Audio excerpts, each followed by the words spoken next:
All right. Stage left. Everyone.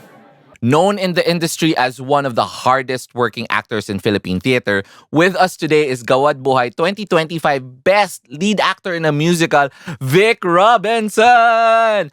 As humble and as talented as he is, there is a wealth of knowledge and experience from his career spanning from Petas, Si Juan Tamad, Ang Diablo at Ang 5 Milyong Boto to now headlining as Emilio Jacinto in Pingkian, isang musikal by by TP, Teatrong Pilipinas. Sorry.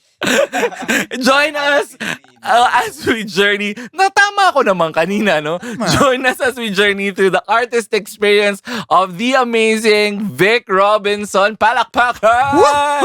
Let's go! Ayan. So, Thank you, audience. wow, ang dami natin. Wow, fans, hello.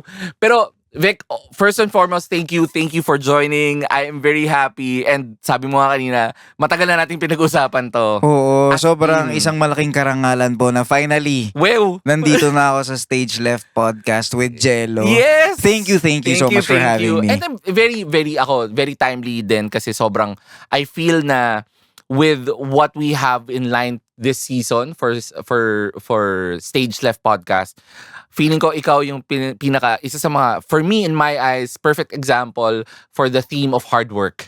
Grabe, nakaka-pressure naman. Pero ang dami na, aminin mo, ang dami na natin Yun mga nga, ganap. Ang dami oo. naming ganap Dami namin ng pagdaanan. na work.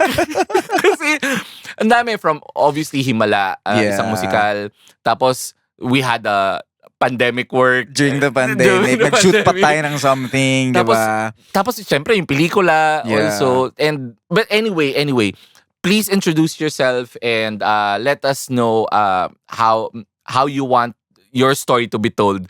Wow. Short introduction kumbaga. Okay. So ako po si Vic Robinson. I am celebrating my 16th year Yes in the naman. theater industry. Nagsimula po ako bilang isang singer talaga. Joining contests when I was a young boy. Wow. Joining inter-school competitions, and then the love of theater I discovered early in high school nung naghanap sila ng singer for a school play sa Ateneo de Iloilo. Mm-mm. And then lumalim yung pag-ibig ko sa theater when I joined Blue Repertory in Ateneo when I was in college. So from then on, tuloy-tuloy na yung paggawa ko ng theater, and here I am doing theater full time. Tama. Best actor. Yes. naman. Finally. Pero grabe no, as in 16 years, and I feel na a lot of theater people can attest to this na hindi madali to hold on to a theater career. Yes. As in- I can attest to that. As in sobrang raketero tayo Yes. lahat dito. Ako, after I joined the professional theater scene kasi I was in college pa. Mm-mm. So, junior year ako. Yeah. And I was trying to juggle studying and doing theater at the same time. At mahirap siya kasi wala ka pang pera. Tapos mega commute ako from Katipunan to PETA kasi yung first Yeah. professional prod ko. So, during that time, I was just going with the flow. Tapos, basta yung fire lang na I love doing this. Yeah. Yun yung nag-fuel sa akin na ipagpatuloy. Kahit na hindi siya financially stable. Pero kahit papaano, may nadadala siyang pagkain sa lamesa. Oo naman. At And saka, at that time kasi, hindi pa naman ako super responsible for... Kasi nga nag-aaral pa ako. So, pang-allowance, Totoo. pang-recess, gano'n. tsaka shout out din sa nag-discover. Nag-discover kay Sir shout out Vince. kay Sir Vince De Jesus. Hi Sir Vince, sana manood ka. Oo. Sana manood ka ng Anong ano. tawag dyan? Nasa Blue Rep lang ako. Tapos Yeah. naghatakan lang kaming magtotropa. Yeah. Pangalanan na natin si Marvin Ong tsaka si Mark Baluyan. Mhm. Naghatakan lang kami. Parang si Marvin kasi was doing theater na during that time. Yeah. Tapos sabi niya, Vic, naghanap sila ng kumakanta sa PETA to play the lead role. Or hindi, wala pa akong idea kung anong role man yan. Pero, ang sa utak ko lang, it was a professional show. Yeah. Tapos they were looking for people who can sing. So yun, naghatakan kami papunta sa PETA. Tapos nag-audition. Tapos, yun na yung first At saka role bagets. ko at lead agad ako. Wow! Yung Grabe first naman role yan ko, siya. Juan Tamad sa Yes. PETA. Juan Tamad, ang Diablo at ang 5 milyong boto by Sir Vince De Jesus. And ano to like any theater kid would say yes na tipo, hala, professional work, tara na, let's Oo, go. kasi- I-go na natin yan. Oo, parang I started loving theater when I was in college. Tapos syempre naku-curious ka, paano nila ginagawa to professionally? Kasi for sure, sa college medyo binibaby pa. Yeah. Kasi yun nga, hindi pa kayo professional. So medyo, ginaguide pa kayo. So, how is it different doing it on a professional stage? Totoo. Na, kumbaga, seen by a lot of people, not just people from the university, at doing this for a living. So, yun, na-curious ako sa fact na yun. At saka ano siya yun. hindi ka talaga, like, isa sa mga naalala kong first experience ko ng professional. Actually, Himala, everything else was like semi-professional eh. Mm. Pero my first was Himala. Tapos ang pambungad sa akin ni EJ Yatko, hindi ako nakaabot ng music rehearsals. Ooh. As in, blocking na yung first rehearsal ko. Fairness to you. Ang sabi sa akin ni EJ, ito yung music sheets. Welcome to the professional Ayan. world. Sabi ko, Grabe, hulo? diba? Paaralin ko Pressure. to mag-isa. So, At himala pa talaga yung pinili mong first production, diba? diba? And so I mean, I'm sure your journey as an aspiring theater actor back then, tapos naging nakapasok ka bigla sa Juan Tamad. Up until now, I'm sure the journey was very, if anything, interesting and Of exciting. course. Colorful. Colorful. So, how would you, like, what are your highlights in that journey na tipong hindi lang bilang an actor on stage, but also yung sacrifices and the joys of, being a raketerong theater actor. Ayun, fun fact lang, when I graduated from Ateneo, Yeah. I did corporate work for 5 years. Parang lahat man ata Para tayo. lang may pang-sustain ako sa sarili ko. Because I love theater so much, but I realized na hindi din talaga siya sustainable. When it comes to, earning money. Tapos ako pa yung breadwinner ng pamilya ko. Mhm. So, kailangan magpadala once in a while. Typical probinsyano Yeah. kid na only child pa. Mm. So, I had to work double time. So, nag-corporate ako for 5 years while doing theater. Tapos, after 5 years, nag-decide ako na parang, why not try this one full time? Medyo siya, leap of faith. Kasi pinagpasa Katakot. Diyos ko na lang talaga ang mga bagay-bagay during that time. Nakakatakot. But when I did that, after giving up corporate job to do theater full time, hindi ko siya pinagsisihan. Yeah. So parang kailangan mo lang talaga sumunggab.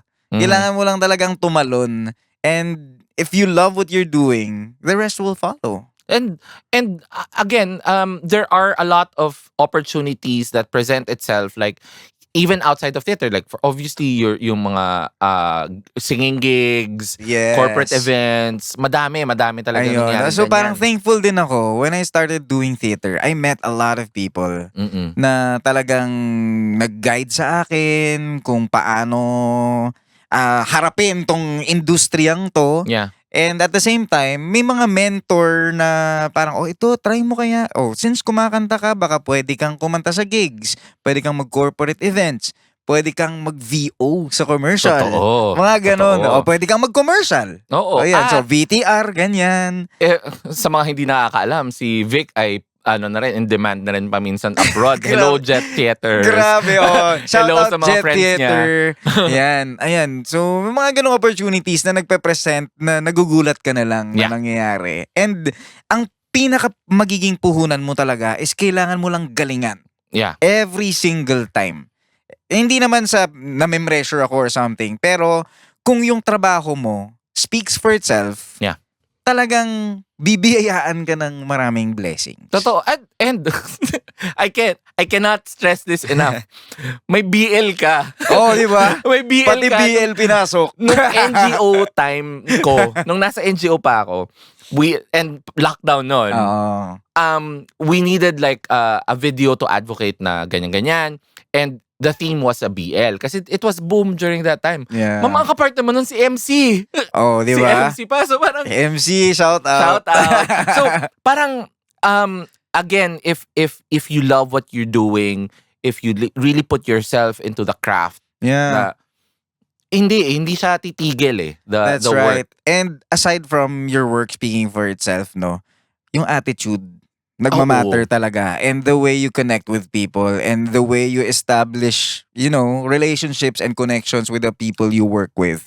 Kasi minsan, kahit sobrang galing mo pa, kahit ikaw yung pinakamagaling sa lahat, kung attitude ka at may, Totoo yan. di ba? Si Direk din, May problema sila sa'yo, hindi ka talaga nila kukunin because of your bad work ethic. Yeah, So, sobrang kailangan din yan talaga. Totoo. So, i-pair mo yung excellence mo sa trabaho mo at yung ugali mo. Yeah. Hindi, pero that's really true as well kasi again, one of the reasons also why we got you is that from my work experience, masinsin tayo magtrabaho ng tipong okay, trabaho tayo ngayon, okay, Yeah. trabaho na, rehearsal.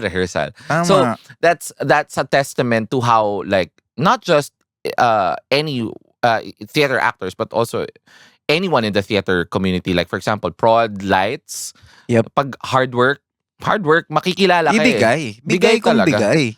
Pero I'm in terms of, for example nga si Sir Vince, like helped give you the first opportunities, also the people you got to know along the way who got you naman corporate gigs, like who are your influences within the community, within the theater community? Tao ba yan? Is it a show? Is it a company even? Like, ano yung mga theater influences mo like help you become you now? Ayun. So, first of all, syempre, PETA. Doon talaga ako nahasa. Same. As a bagito actor na wala pa akong alam kung anong pinasok kong industriya. Mm. Sila talaga yung nag-nurture kumbaga sa akin and taught me a lot of stuff on how to, perform and just bear my soul on stage. Yeah. Na walang inhibitions. They were supporting me all the way. Kaya dun talaga ako nakahanap ng family ko initially sa theater. And until now, I still consider them my family na nauuwian ko pa rin. Yeah. So super supportive ako sa lahat ng shows nila. Kasi dyan ako nagsimula eh. Yeah. Sila yung nagmulat kumbaga sa mata ko sa True. industriyang to. Wow, industriya talaga. And that's very true for that's a story for a lot of people. Like for Yeah. example, ako PETA MTTL baby ako eh. Yun, di ba? So And the agreed. way PETA, cares and loves the people na nakakatrabaho nila is something I will not forget. Yeah. And talagang I will treasure forever. At pangalawa, syempre na-mention na natin, Sir Vince De Jesus. Yeah. Yun, siya po yung naniwala na kayang mag-lead ng isang baguhan sa theater. So parang kumbaga nagsugal siya eh. Na, kaya ng batang to. So yun, all it took was naniwala siya. Yeah. So, nung naniwala siya, syempre, kailangan i-prove mo sa kanya na worthy ka ng desisyon niyang yun. Yeah. And pangatlo, EJ Yatko. Ay, oo. My Malaking bagay ang ginampanan nung EJ Yatko sa career ko. God. Same. Kasi, the first time I worked with him was in Blue Rep. College days, college theater pa. But then, talagang natutukan niya ako sa Sawakas musical. Oh my God. I gotta say, I love Sa Wakas. Yeah, me too. super. Wow, biased. Wow, biased. Parang actor ka doon. Me too. Hindi, pero that was one of our first few tastes of like a jukebox musical na. Yeah, one of the ano, firsts few. actually. Like if not for Rack of Ages, that Oo, was one of them. Sa Wakas musical talaga ang isa sa mga naunang mag-set ng kumbaga standards for jukebox musical. For jukebox musical. At saka obviously, hello EJ Yatko. Parang EJ Yatko yan eh. Parang, yes. ano yan eh, meron tayong tatlong batayan eh. Meron tayong Vincent De Jesus, meron tayong EJ Yatko, meron tayong Jed Balsamo. Jed Balsamo din. Ayan, Ayun, so ako may kasalanan akong aaminin. Nako, Wala ano yan? po akong formal training sa music. Ay, talaga. Isa. At si EJ po ang taong nagtumutok sa akin para mas tumalas yung tenga ko, mas tumama yung mga kantang kinakanta ko. As in, during that time sa Wakas, he was kinda strict. Kinda strict. Alam to ng mga naka-encounter ni EJ Yatko in his early days. Na medyo may konting kastriktohan talaga yung EJ Yatko. But then, that was the era na talagang pinukpok niya yung mga tao. At talagang he brought out the best in everyone na dumaan sa kanya. And so dahil sa wakas, talagang natuto ako paano kumanta, paano mag-storytell gamit ang kanta, at paano gamitin yung instrument ko in its full potential. And Wow! EJ Yatko is also like famously known for his pag yung warm-ups niya and rehearsals niya na kailangan malinis ang harmonies ninyo. Yep. Kasi pag may narinig siya, ay ma'am. Kasi ano yun pro-mill child yun. Kasi ano yun sobrang ano kasi siya. Totoo. World champion siya for piano, Olympic champ, parang ganon yung sa WCOPA. Yeah. Tapos, sobrang talas ng tenga niya na even micro-flats naririnig niya. Kahit na chorus kayong kumakanta, napipinpoint niya kung sino yung wala sa tono. Very much so. So, ganun. Kamusta naman yung 12-part harmony ng Pigya, di ba? Nakakaloka. Stressful, pero pag narinig mo naman, uy, ang ganda. Totoo. Ganun. But having said that, yun nga a lot of good people will come your way so long as you do the work.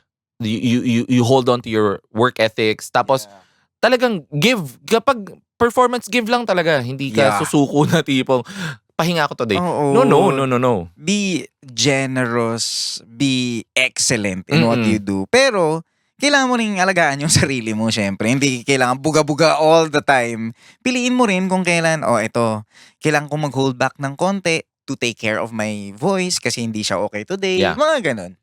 So, now that you're experiencing all of these accolades, opportunities also, syempre accolades no? Accolades? Big word. Hindi, pero it's always nice to look back at yung mga yun nga, the way we start out as aspiring actors, na ano yung mga dreams that you hold on to, that you feel that you held on to when you were younger, especially back in Iloilo, na you feel na na-achieve ko siya. And yes, parang nag-pay off. And did some of them evolve? Or what are these things still that you feel na gusto mo pang ma-achieve? Ako, when I was in Iloilo, ang gusto ko lang talaga magkaroon ng stable na trabaho para masustain yung pamilya ko. That simple.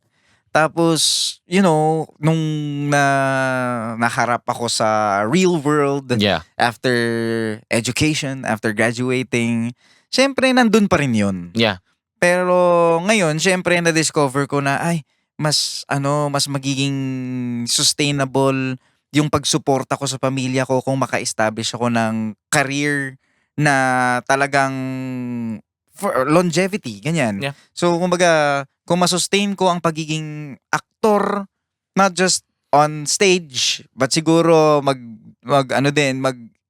expand din ng horizon ko into doing other stuff like films, doing TV series, mga ganon. So, mas mapapanindigan ko yung initial goal ko of sustaining my family. That's parang true. ganun. And very important. So I think that's what changed along the way. Mas naging specific yung mga bagay-bagay na gusto ko para in the long run, masustain ko yung longevity nung karera ko. And in that process, like, what were the challenges that you anong tawag dito? Came in, sorry, nag-ring yung phone ko. Ayan. So, what do you think were the challenges naman that you overcame, that presented itself along your career, na feeling mo, yes, na overcome ko siya? Oo. Ito na.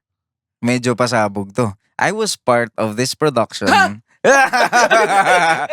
na talagang, 'di ba? Alam mo na agad.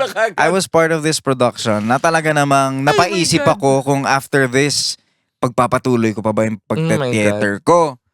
Kasi yun nga, I thought I was safe. I thought I was handled properly.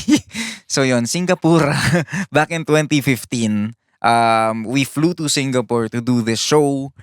tapos hindi po kami binayaran up Nakakaloka until yun. now. So, shout out. You know who you are.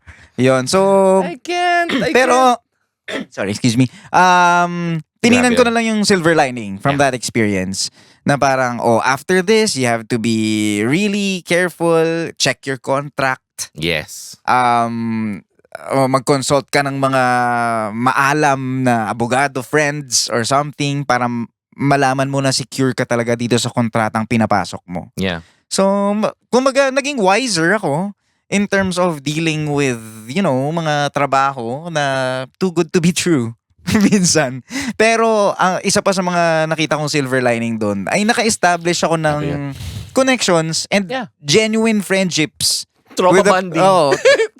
Trauma bonding. Dahil nga, sabay-sabay kaming naghirap at nahirapan.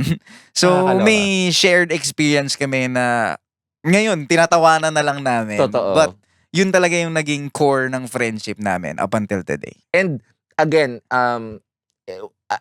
in any journey, especially for those who are young theater kids na marirealize mo talaga na adulting will hit you hard. Yeah. Kahit na you aspire to be, part of Tanghalang Pilipino, Barefoot, That's right. PETA, talagang process at kapit. Yes. Hindi mo you have to hold on. Anong racket to tomorrow?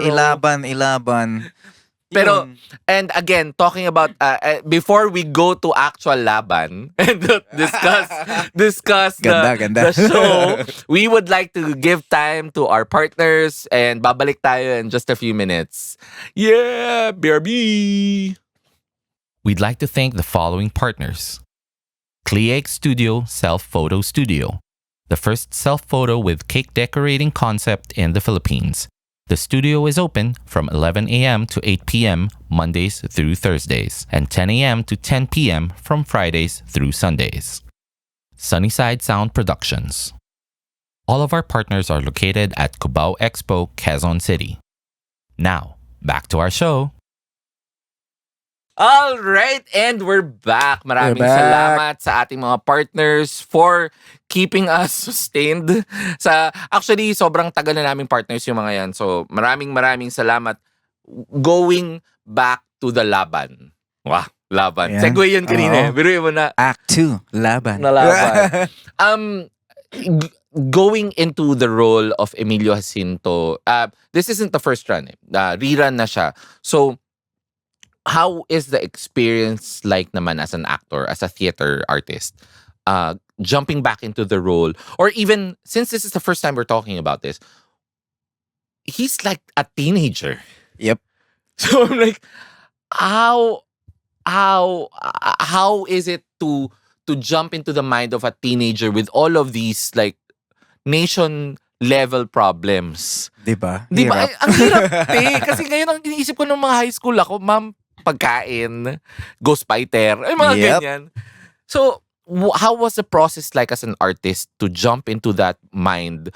And it was such an illustrious mind to have during a time when it was needed the most. Yeah. So, talagang nung nalaman ko, I'm playing Emilio Jacinto / Pinkian, talagang, syempre ang una mong gagawin ay mag-research Mhm. kung sino ba siya. Kasi, most of us aren't really familiar with Emilio Jacinto. Kilala lang natin Jose Rizal, Andres Bonifacio, tapos Mabini, si siguro. Goyo, si Apolinario Mabini, tapos syempre si General Luna kasi may film. Mhm. So, syempre, sino nga ba si Emilio Jacinto? So, basa. Teenager. Si kuya mo. Teenager lang, pero yung mga sinasabi niya tungkol sa pagmamahal sa bayan, pag-aayos sa pamayanan, mga ganun. Liwanag at dilim. Mga ganung konsepto. Tsaka yung aspiration for a nation. Diba? Katagalugan was an aspiration na in itself. So, for the greater good, kumbaga. Yeah. Tapos, nag-immersion kami kung dun sa Laguna, Mhm. kung sa Church ng Magdalena, kung saan daw siya natamaan ng bala Mhm. sa tuhod at dun siya nag-spend ng days recuperating. Mm-mm. Wow. At doon na nagkakaroon ng mga fever dreams niya. Ayun. So, based doon sa mga nabasa ko at syempre doon sa actual experience, kumbaga kahit papaano nai-internalize mo, hala, dito siguro siya naglakad. Mhm. Kumbaga na-experience mo as a person, kung anong na-experience niya as a person. Yeah. Kasi at the end of the day, you're portraying a person. Yeah. 'Di ba? Hindi siya historical figure na nasa libro, hindi siya superhero. So, yung pinanghawakan ko, yung mga human aspects Yeah. ng character na, for a 17-year-old or hindi mahaba ang buhay ni Emilio Jacinto, namatay siya at the age of 23 Yeah. years old.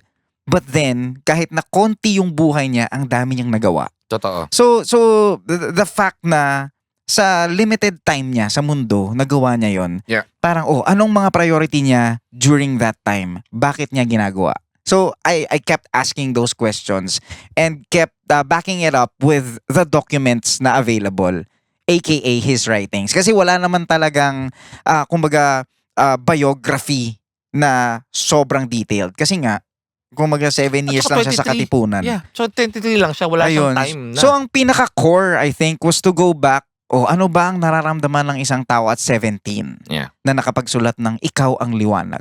Yeah. So basically, in love. So as a Totoo. teenager, babalikan mo, di ba? In love ka. Mm-mm. Parang naghahanap ka ng taong magiging inspirasyon mo, magiging muse mo, kumbaga, sa mga writings na gagawin mo.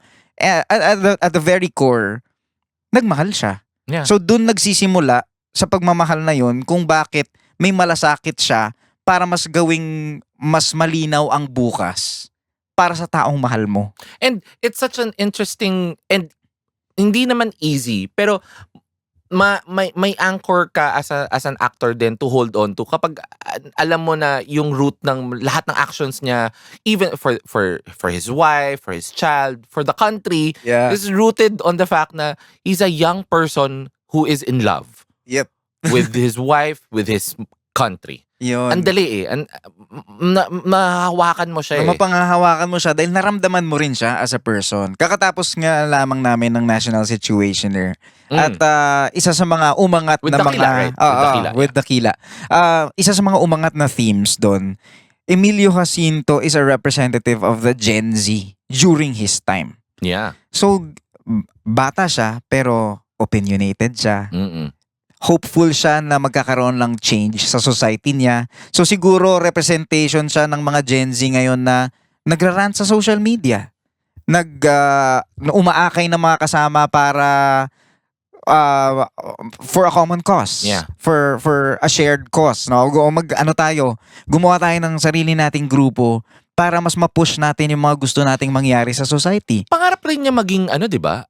Abogado. Di So ba? it says a lot. It says a lot about wanting to fight to fight for a change Yeah. at such a young age. Yun. Tapos ang gustong-gusto kong konsepto sa storya ni Emilio Jacinto kasi hindi siya makikipaglaban para lang pumatay ng mga dayuhan. Mm-mm. Nakikipaglaban siya kasi gusto niya ng pagkakapantay-pantay. Kasi nakikita niya na hindi pantay yung trato sa mga Pilipino. So gusto niya lang niya ng okay na pamayanan, productive society, kung saan lahat ay pantay-pantay ang tinginan sa isa't isa. Nakakatawa rin na in my head ngayon lang na pumasok na parang there's the parallelism of a journey, the journey of Emilio Jacinto and your journey as a theater actor is always rooted on and anchored on the fact that you just want to be able to provide. Yep. Yun lang babalik at babalik ka sa pamilya.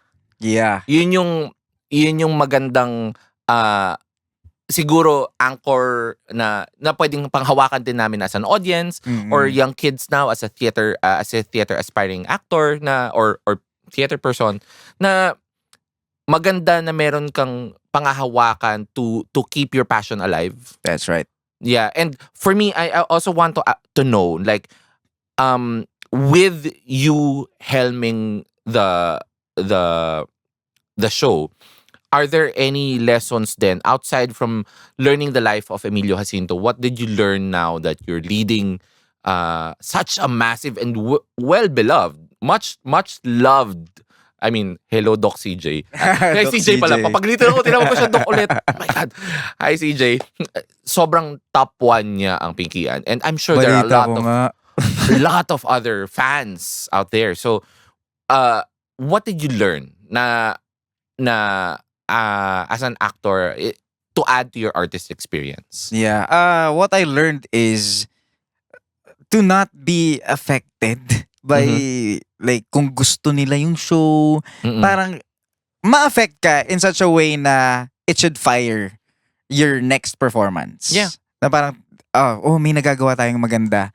Acknowledge naman yon na may nagagawa tayong maganda, may impact yung show na to.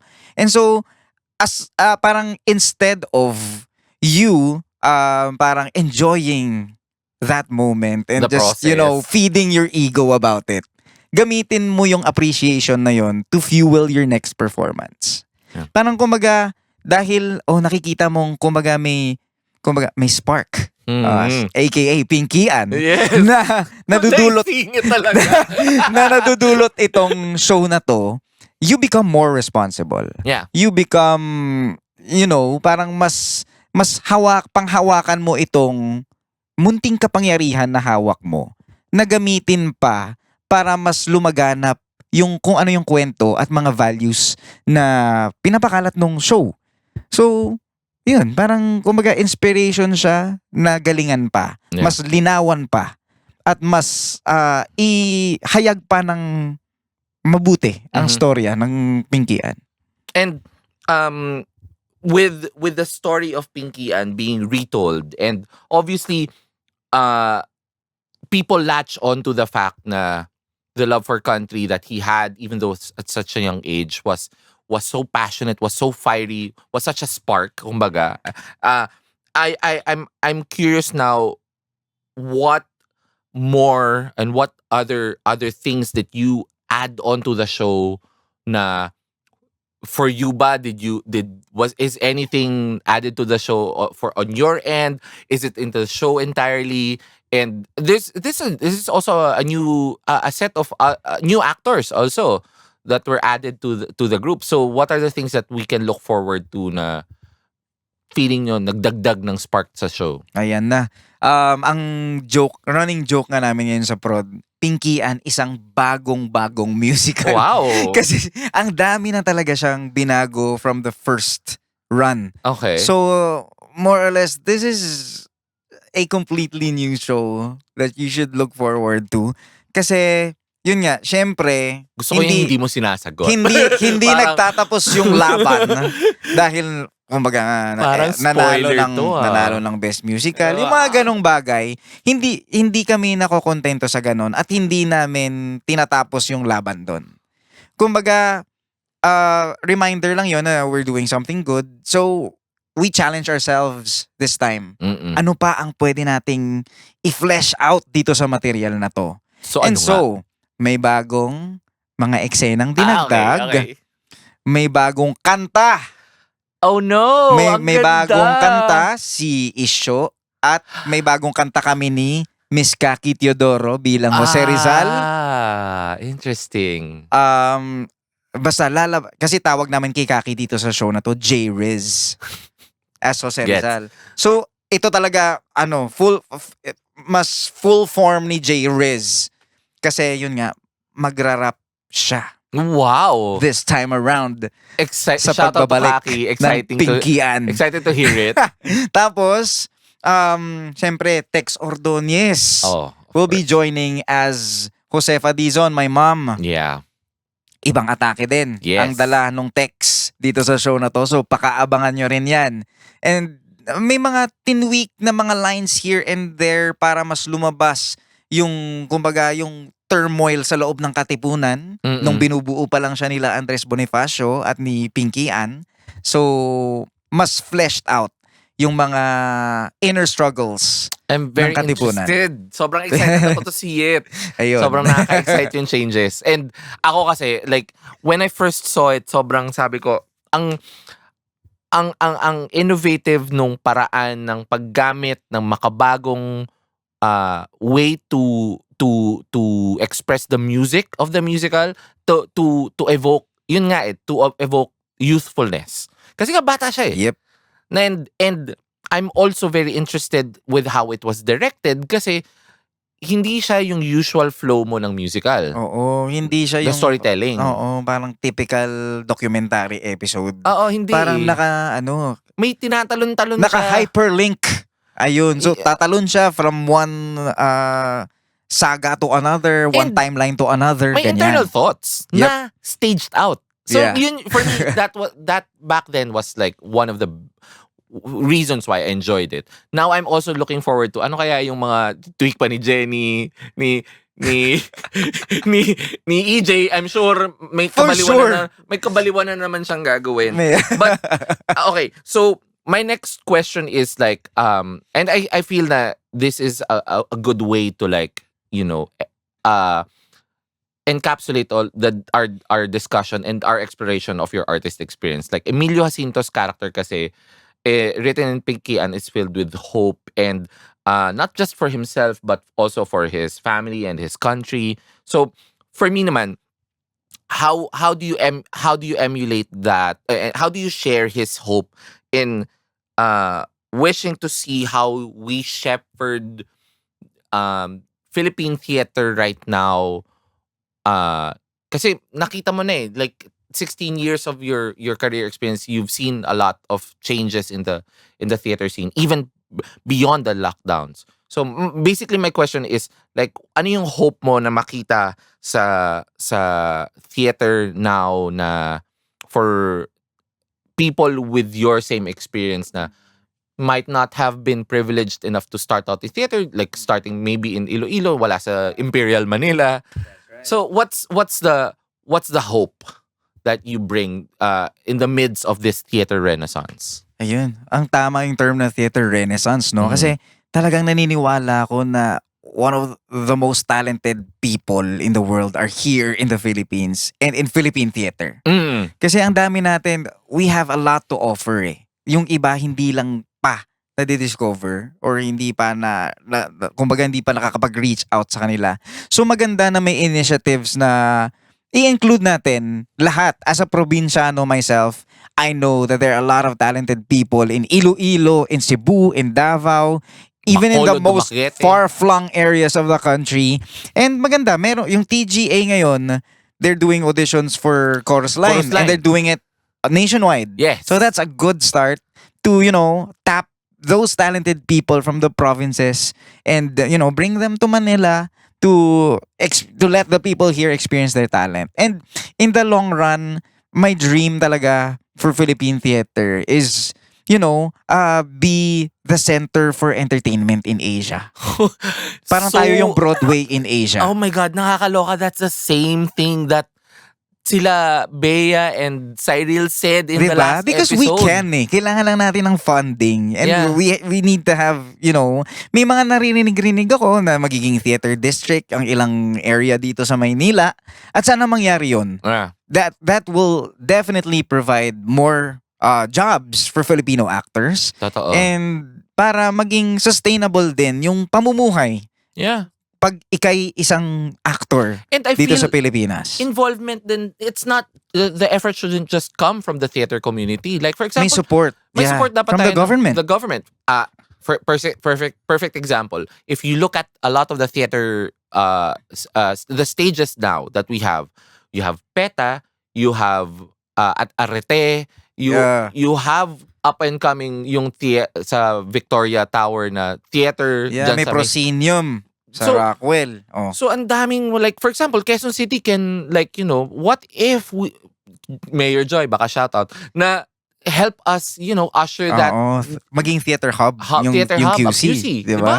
Yun. Tsaka yun nga sabi nila ready na daw tayo for the big leagues, but Parang matagal I na. believe na matagal na pong ready ang Philippine theater for the big leagues and we have a big league of our own. Yeah. Di ba? Parang matagal na. Sa sumasabog na talento ng mga taga-teatrong Pilipino, talagang matagal nang Super. may gustong, kumbaga matagal nang napatunayan ng Pilipinas at mga Filipino theater actors na kayang-kaya nilang makipagsabayan kahit kanino man sa mundo. True. Very true yan. And I couldn't have ended that show in even better words than that. But I would like to give this time for you, Vic, to to promote the show and promote any other shows that you might have anytime soon. So yeah, take it away. Ayun, hello po.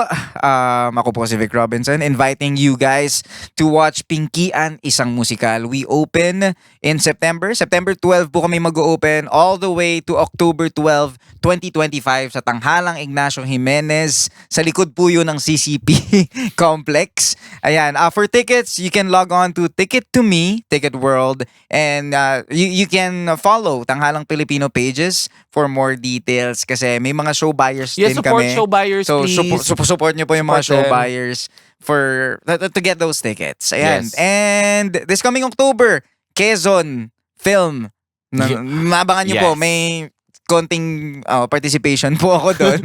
Ayan. So, sana supportahan natin yung mga storya Yeah. nating mga Pilipino. Yes. Not just on stage, but on film. Para, kasi ang rich ng ating kultura at history. So, kailangan nating ipalaganap yun Yes. for the future generations. And also, I have to say, if there's anything aside from looking into the life of Emilio Jacinto, I would also like to invite a lot of the kids to get inspired by your story. Kasi I feel also na I share the same sentiment as with everyone. I look at your career, I look at your work ethic, and I cannot say anything bad about it. I have only good words and good working experience even. Wow, Totoo. naman. Yung Grabe, mommy stuff. birthday ko ba? Mommy stuff naman. Ay, o nga pala, but before anything else, please like, follow, subscribe, and check out the previous episode featuring the marketing of TP Let's go, and Sai. Barefoot, Sai and Bea. Go, Bea. And dahil dyan, I would like to say thank you. Thank you. At maraming salamat sa pagdalo at manood tayo ng marami pang mga theater plays ng teatro sa Pilipinas, sa Maynila, sa Cebu man yan, Bacolod, That's right. Iloilo, anywhere. Manood pa tayo ng Philippine theater. Maraming salamat. Bye-bye! Kita-kits sa teatro. Woohoo! See you!